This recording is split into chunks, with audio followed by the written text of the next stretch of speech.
I did. Thank you very much. Thank I you. appreciate it. First, I'd like to thank everybody for inviting me. Thanks, Ethan. It's a big honor. I've been following your club on Facebook for the last several years. And Sarasota is a really beautiful area. Opened up my eyes, and include my better half, about trying to get back out here again. And I am going to show you some two-handed fly rod casting and fishing psychology that should be in a book or on a YouTube channel, to where if somebody wanted to get started with one of these rods, you'd be able to do it without a lot of help. Okay? I like to keep things real simple. I'm not a very long-winded guy until you get me outside.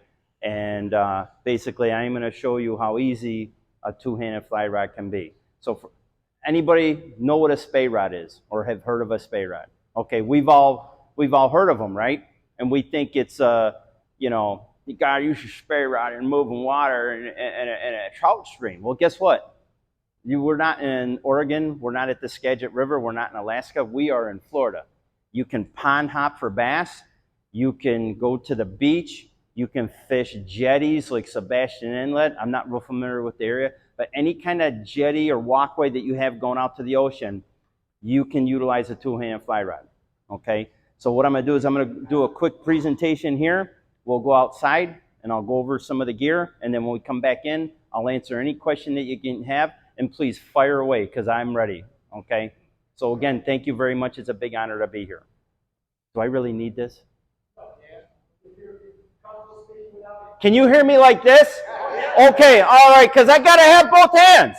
All right, so a two-handed fly rod is almost identical to single-hand fly rod fishing, okay, except with the double haul. So basically, we're going to start with a Sage Igniter with a 12-weight tarpon reel that you'd put on your 12-weight fly rod. I have Scientific Angler's Amplitude, the 12-weight fly line, and I've got it on a 15-foot fly rod.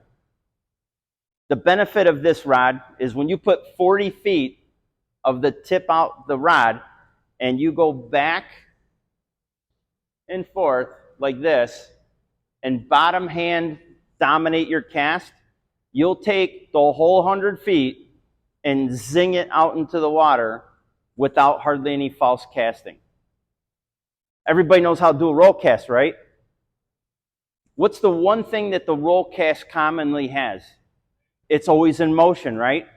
What if I told you if you utilize this rod, you didn't have to have that roll cast in motion? Okay? How many guys are fly fishing and when they get into a good spot, there's never enough room to back cast? We all run into that, right? I fish Mosquito Lagoon like Johnny Weissmuller in a Tarzan movie, okay? Most of you guys know who Johnny Weissmuller. You probably don't know who he is, honey, okay? Olympic swimming champion, the Tarzan in my book. So the benefits of the two-handed fly rod are fantastic because the technology makes a lighter, stronger rod. How many guys have shoulder problems like me? Yeah, sucks, don't it? I'd pay anything to be 30 again without this. The two-handed rod, when you go back like this, or if you're a left-handed person and you push and pull like that, the more you keep your elbow in, the easier this rod's going to work for you. The harder you push, the worse this gets. If I told you that you could exert 25% of your power and maximize your casting at 100% in a 9-foot fly rod, you would look at me and go, well, that sounds great in theory, John, but I need to see it. Well, guess what I'm going to show you, okay? The less that you stay out of here and the more you practice this particular method, your fishing is going to go off the chart. How many guys fish the beach? How many people fish the beach? I think the beach fishing is to die for, okay? When we were at Pete's restaurant last night and I saw the water, I was like, oh, man, I got to get a Spey Rod out there, okay? So the beauty of the technology and the reels is that it's made everything easier for me, in my opinion. Here's an example. Here's a Penn Battle 910 fly reel. Well, guess what? You can put it on the Spey Rod that you guys have for $25. How many people have ever had a chance to see or use an anti-reverse fly reel? Okay? Okay? So now, the reason that I think this is a great reel to put on a two-hand fly rod is when that fish goes to run, you don't have to worry about breaking your knuckles, okay? And it's a Billy Pate. Can't go wrong with it. Now, when we talk about improvements of technology, this is Paul Conover's old Mariner fly reel. This is a 5.25 diameter reel, which is like literally one of the largest reels in the market. Every time you reel in line, it's 16.5 inches per rotation. This is set up for the Sage Igniter with 530 yards at 80-pound backing. Do you think I'm going to get spooled on the beach? Nope. Okay. I have 210 feet of high visibility extreme running line that I'm having made for me. So I have 87-pound line attached to my 80-pound braid. The green line that's on here, that's a grip shooting part. So what I mean by that is I take my high visibility running line, I attach it to the green part with a big blood knot. So every time that I strip in, my blood knot is pre-measured at the spot that I want when I come back to pop my cast. So I don't have to fumble around finding the position of my line. The benefit of having that blood knot on there is how many guys have a Kung Fu cast iron grip? Okay, all right. I used to sit there and tell people that it's pretty easy, guys. Just squeeze the running line. Go back as hard as you can and go like that. Well, I overlooked the fact that not everybody has a grip that when you play pinochle, you put people on your knees. So what I did is I put a knot in there. So now you don't have to have a hard grip holding the line. Come back, let that loop open up, and pull like this with a hard abrupt stop, and the next thing you know it, you'll master a 100-foot cast. Then if you're like me, where you outgrow the traditional fly line, then you're going to have to gravitate towards mono running line and a short shooting head with a sink tip and a leader. Okay? So this is set up in more of that traditional Spey. All right? But this thing is set up with 56-pound running line to a 50-pound core shooting head, and my leader, the tippet on my leader is 56 pounds. So now, in my opinion, I have a setup for saltwater that if I see tarpon rolling at 80 or 90 feet, I can easily make a cast with this rod and hook on the fish. And then the one other question I get is, well, what do you do when you hook up on the fish when you're standing up on like a bridge or something? I look for a spot that when I do hook the fish, I'll just keep them on the line, and then I'll jump over the railing and whatnot. Or if you fish with a couple of guys and you use a net or whatever, you can figure it out. Let's just worry about catching the fish first, then landing it. If you're on the beach, okay, if you're on the beach and you got monster tarpon coming at 80 feet from the shoreline, why would you not want to use this? Okay, so quick history lesson on Florida Spey. Back in 1997, Dave Olson from White's Tackle told me that the first time he saw a Spey Rod was with a bunch of guys that were from up north like me.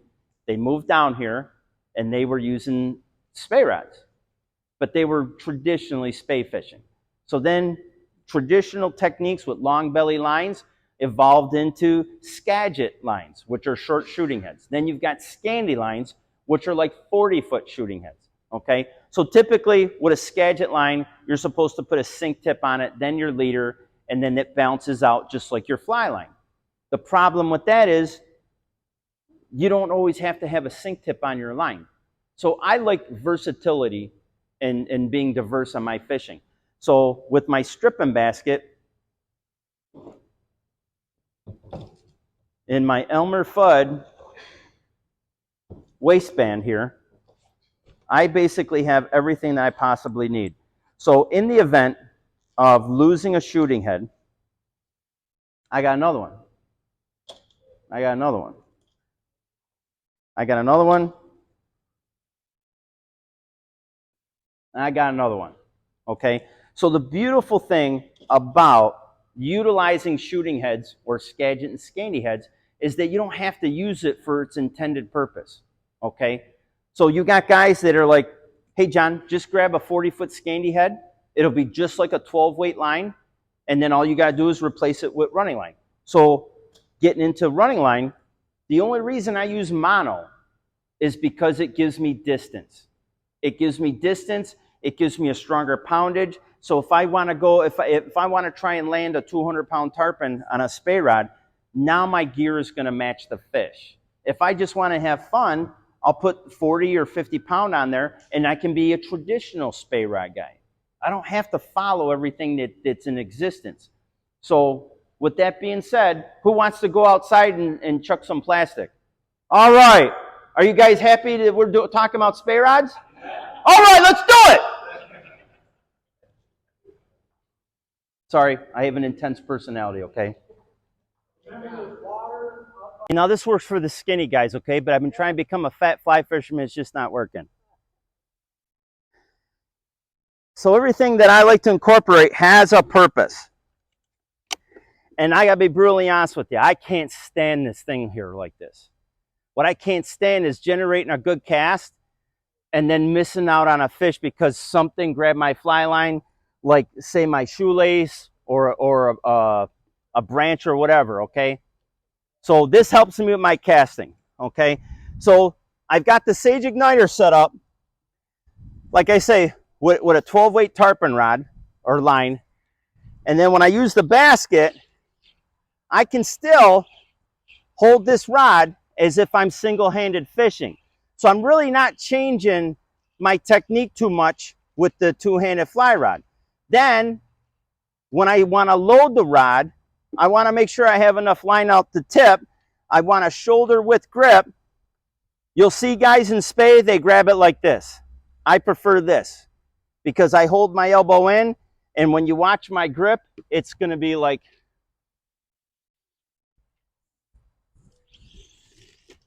okay? Now, if I want fast retrievals, I like to use a hand-over-hand method. So if I'm using a Clouser minnow, that we all like the Clouser minnow, right? Okay, all right. Bob says you got to fish that thing fast. So if you're not going wham, wham, wham, wham, you're not fishing the Clouser minnow fast enough. So with a weighted fly, and if you pinch your line like that, you can generate one back cast going forward and get extreme distance, okay? Then, when we were talking about like that roll cast, okay,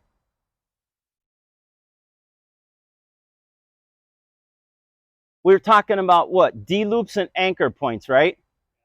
I really don't care about that. And here's the reason why. If I do this,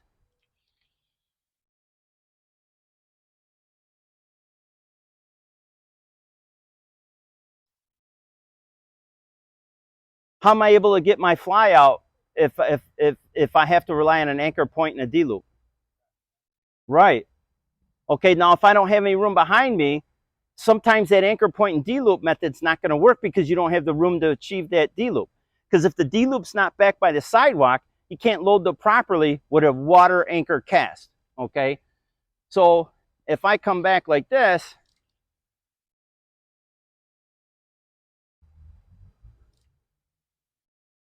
okay, I can change it to being straight up like that, or I can tilt my rod to the right like I traditionally do.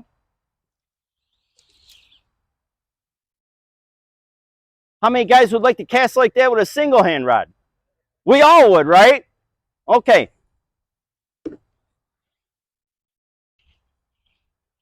So then,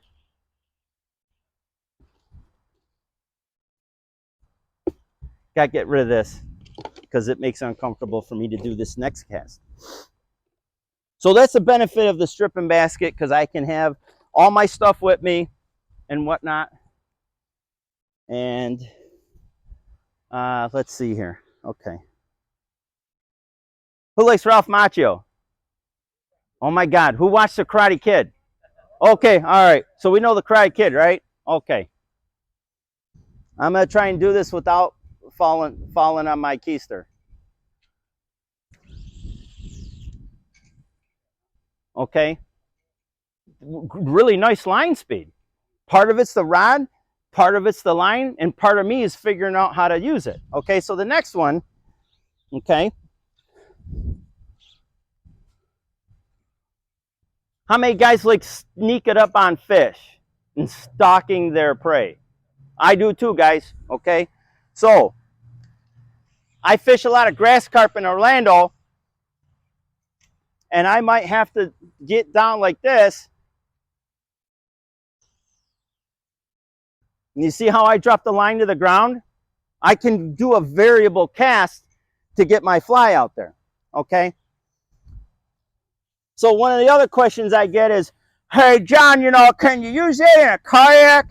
Absolutely, okay? Absolutely, all right? So we're going to pretend I'm sitting in a kayak, okay?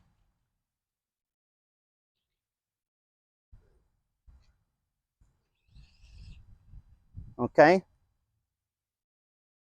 You can change the line speed to something like that and pinch the line, and you can pop your fly out, okay? Or you can do something slow.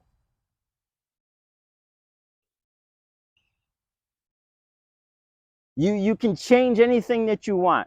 But the biggest thing is we're not having fun with it and struggling with it, then it's not going to be fun, all right? So my next cast is this one here, okay?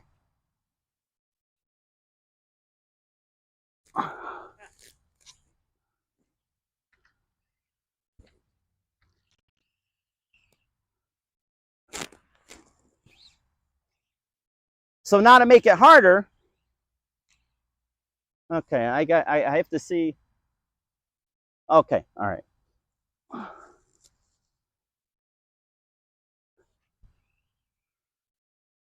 Okay, all right, so with that being said, the impossible is possible, okay? And you don't have to spend a ton of money to get your two-handed fly rod set up, because look at these $25 rods. If I had those at Bass Pro and I was selling them on the side, I'd be charging $250 for them, because I know the quality that's behind it. So we're getting a really cool deal. We're going to save the questions for later, okay? But how do you like the benefits? Okay? How many times we've been on the beach and we're like 20 feet from hitting a PB fish, and we can't do it, okay? You can use anything from an 11-foot rod to a 12.5 foot to 14 or 15 feet. I prefer the 15-foot rods. And as you can see, this igniter, this Sage igniter, it throws this tarpon line like a rocket, okay? And for guys that are trying to minimize cost, most fly guys in saltwater, they have several reels. They got several lines, okay? If you're using a floating line like this, okay?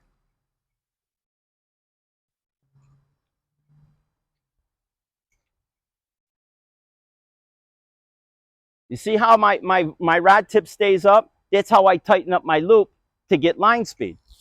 The same cast can be utilized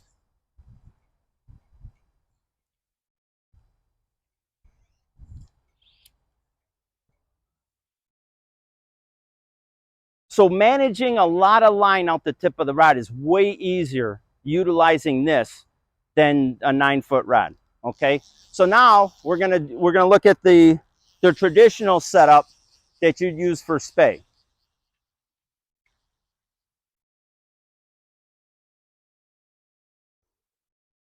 And you see, I have a pretty decent sized practice fly, because I try to stay within the same size I fish with, okay?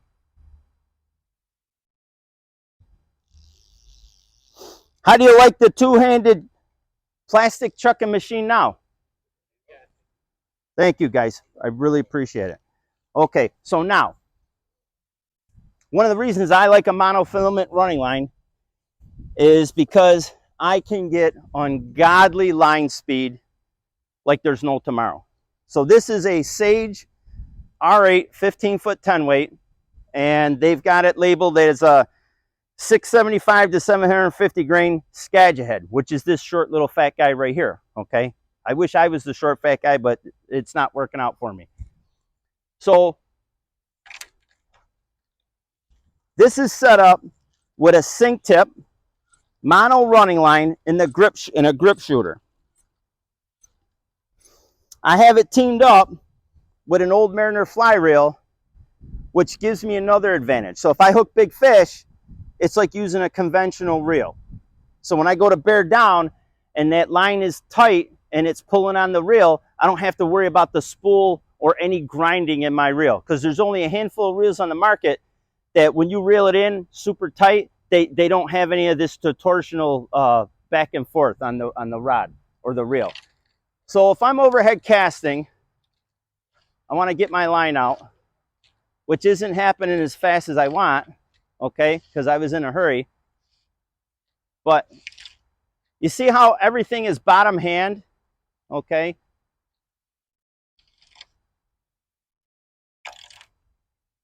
Now you see how everything just went like that? It's because I got too much line speed going. This is really easy to develop too much line speed. So if I want to get an accurate cast, I need to find the correct balance of power and release, okay? So you see how that line is connected? You've got a big knot. So now every time that I want to make a cast, I pinch it here with my fingers. So if I come back like this, see the difference in my cast? And there's really not a lot of effort going with that, okay? Because the monofilament doesn't weigh anything compared to that fly line right there. So if I'm looking at a shorter cast, it'll be like this.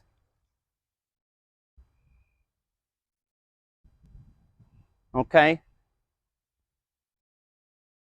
We're talking about, traditional Spey talks about anchor and D-loops, okay? Look at where my shooting head is. It's not far enough back to traditionally use the anchor and D-loop method, but if I go like this, the harder abrupt stop I have, that's what's going to make the rod work for me.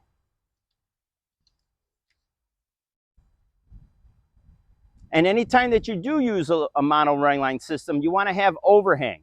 It can be from, say, a foot to where I prefer about that much. So if I use a Scandi cast, so a Scandi cast is basically bringing that shooting head backwards, where I lift the head above the water and I'm only dragging my leader, okay? So if I come back like this, you can get that distance there. Then if you're trying to bomb an overhead cast, which is my personal favorite, the overhead cast to me is something that you can really generate a lot of line speed, okay? And with 56-pound running line, now I'm matched for saltwater fishing down here in Florida. So it's getting windy, right? How hard is a cast in this kind of wind for most guys with a 9-foot fly rod? Everybody's going to have trouble with the predictability of the wind, okay? With a two-handed fly rod and having enough fly line and a heavy enough head, you can eliminate any variable with the wind, okay?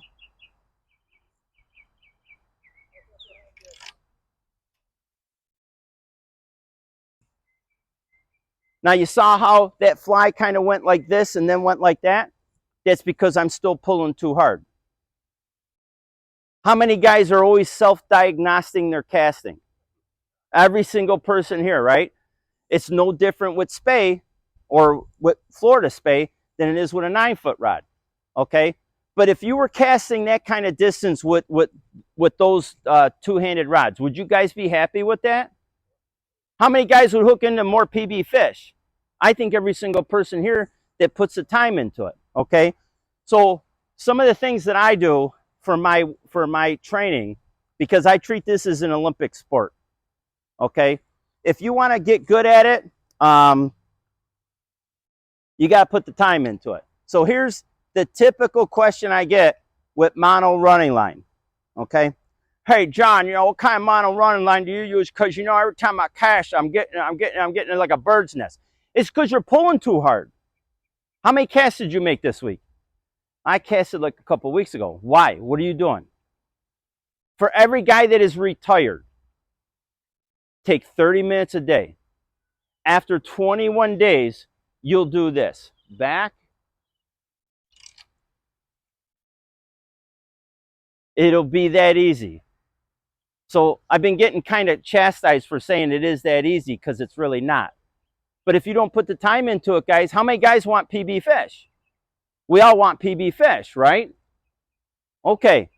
Most every guy that's retired went to school, put his time in a job, and was really good at it. Why can't you put 25% of that effort into this? How many casts do you think I make a week? I make about 2,500 casts a week. It's over 130,000 casts a year. Since I'm at Bass Pro Shop, this rod goes out on the casting deck every day, 5 days a week. Okay? So I probably am casting more than that. All right? Disadvantages of a mono running line system. Say you hook an 80-pound tarpon on this. Okay? How hard does an 80-pound fish pull? Pretty hard. Okay? The spinning rod guys have a hard enough time with them on spinning tackle.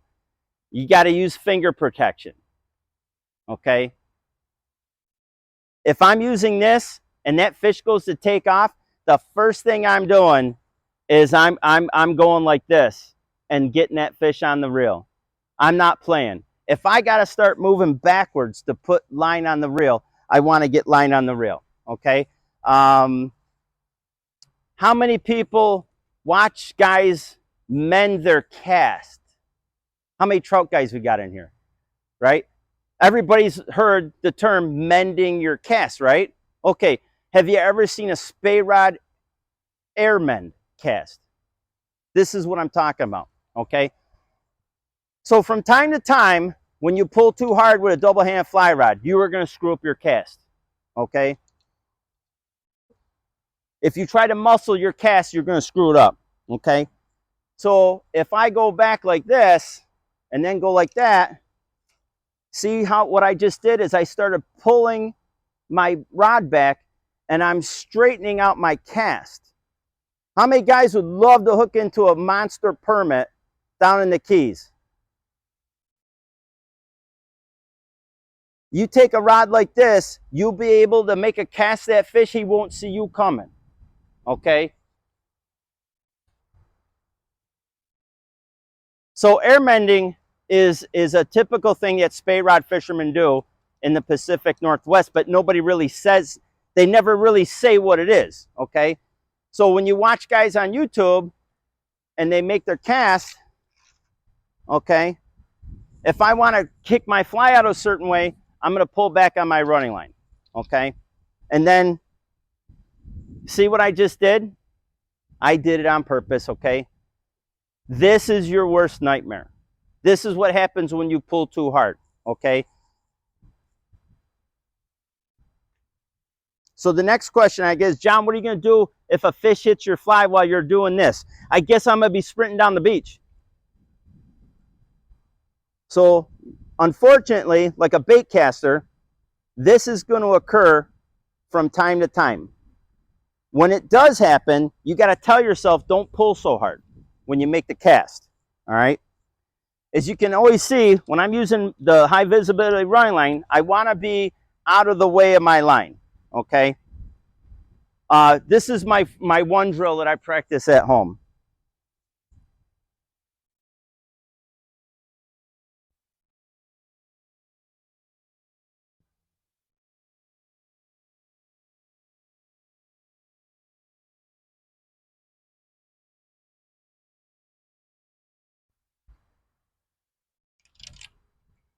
Now you see how the leader crashed into itself?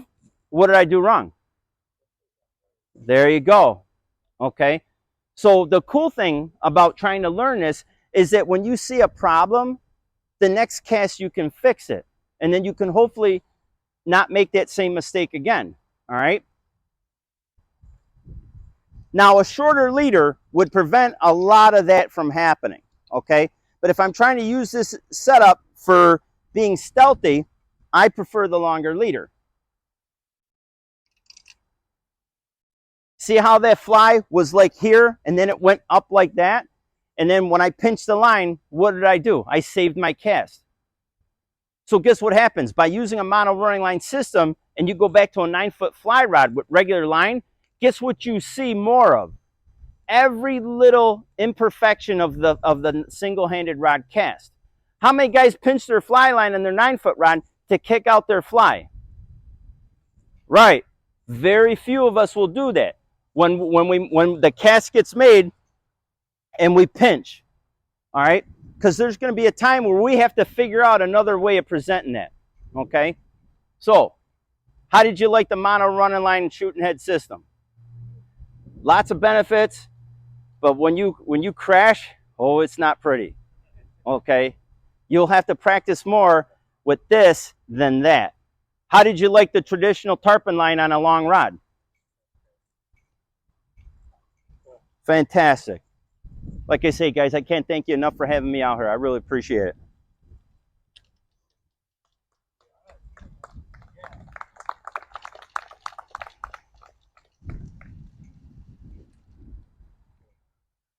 Okay, if you guys want, we'll go back inside and I'll answer every question that you'd have. Thank you, guys. And we would be. Because you were going up on the roof. Yep. I heard the practice fly hit the roof, and I'm like, okay, I got what kind of be careful.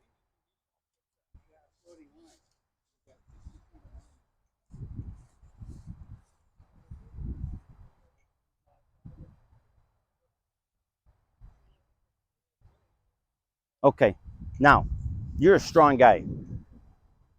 Torn rotator cuff. Okay, now I'm gonna stand right in front of you. Stand right behind me. Okay, elbow in, push.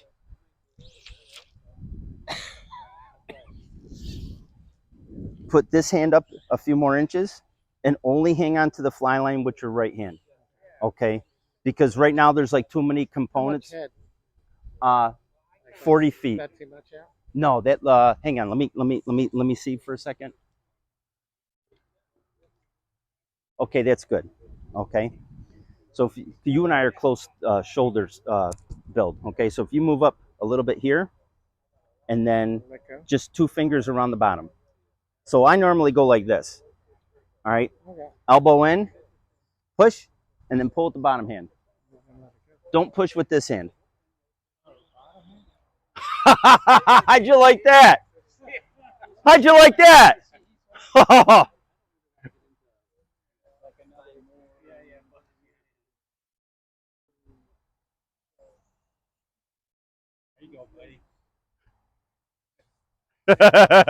Breathe, breathe, brother, breathe. I have a couple of these. This is my first rodeo.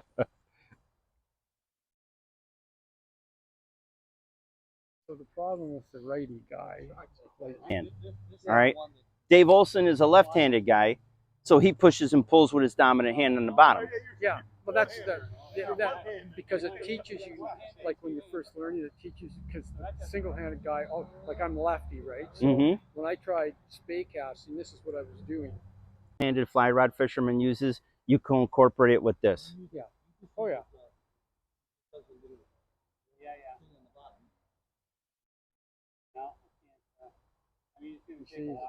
You're pushing with the right hand too much. You're not pulling with the bottom hand.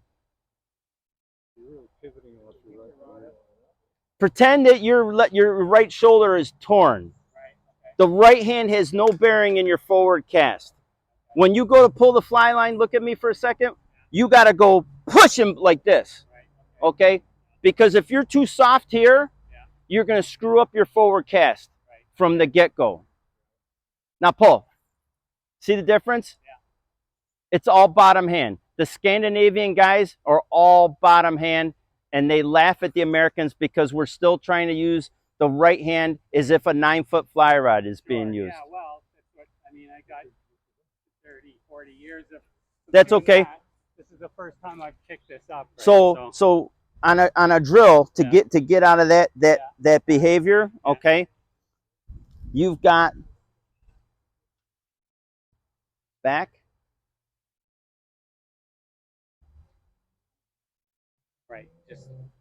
hand and do that. Right. Just use your left hand. Just instead of use your the right left hand. My right hand is only to guide, and then the right hand is going to help me pull it up off the ground. Right. Okay? So that way, when I have a lot of line out like here, Right. you can get that. Now the faster action rods are a little bit more tricky than these rods. These are a little bit slower action rod, so you're gonna have an easier time casting with it. Okay.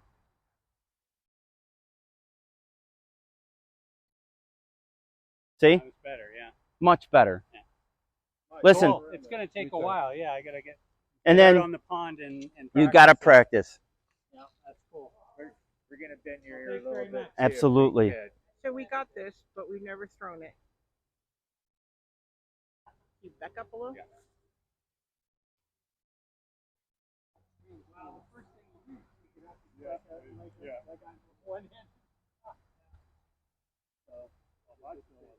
The thing I learned from you, you never lay it all the way down like a traditional rod. You're always finishing up here. I do lay it down like a traditional rod. Finally, it's when you want to, you get the right distance. It depends on my cast.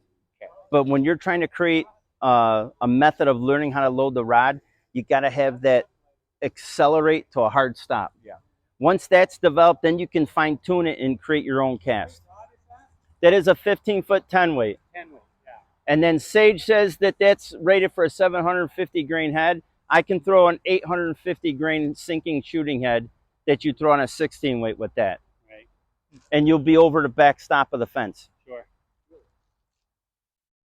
So I don't know if I should wait to get in there, but how do you land a fish once you got 15 feet of rod out there?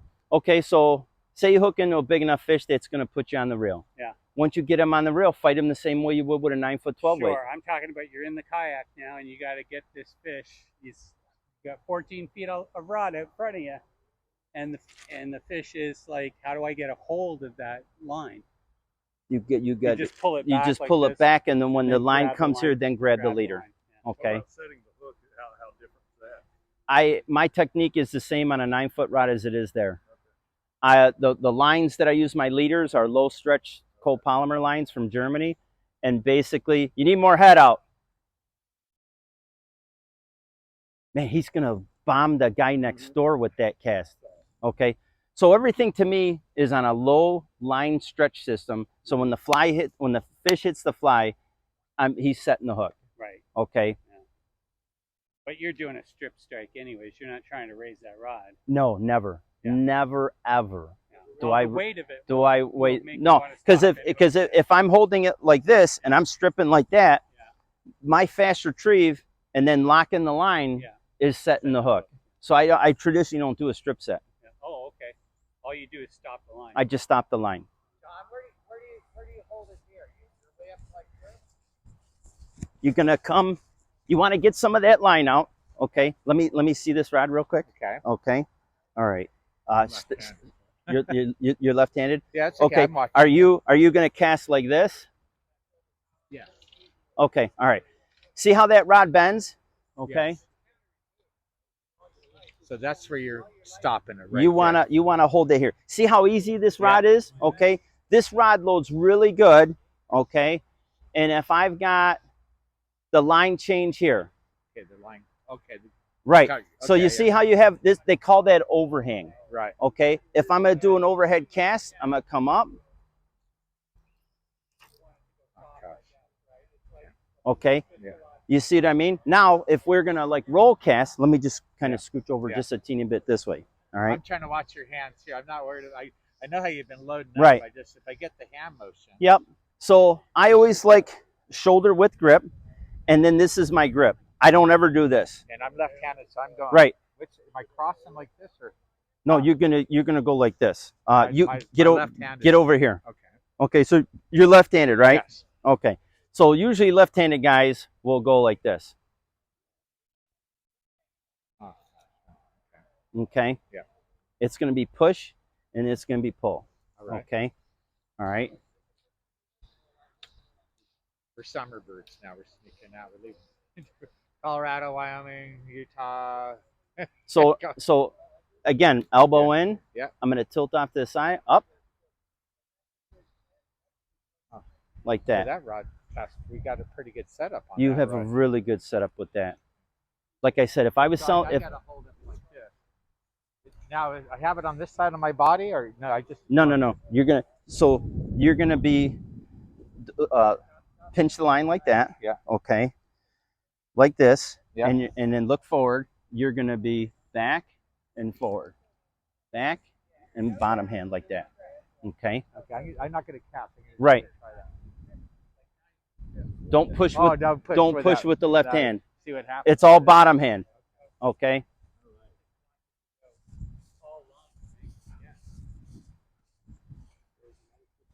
There's a $20 violation for throwing a 15-foot fly rod like a single hand.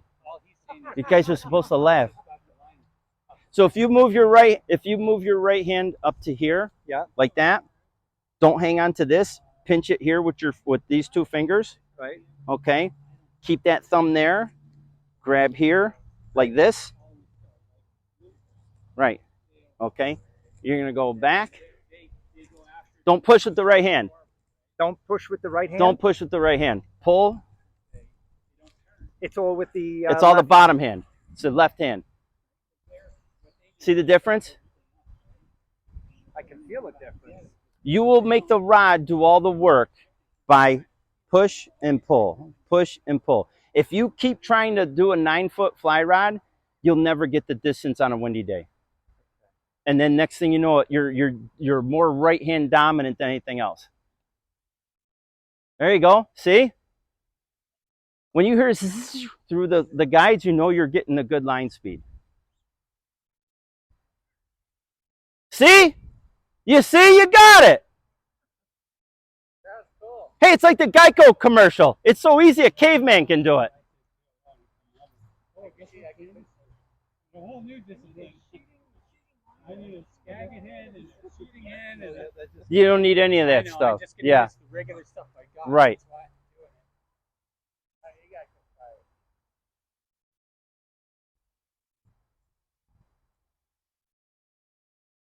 Gotta keep your rod tip down when you're pulling it back in. That's a lot of power, is it not? Or you can hear it going through. So when you hold the fly line, What I was doing. when you hold the fly line like a traditional spey rod guy with both hands on the line, you are reducing your acceleration by 25%.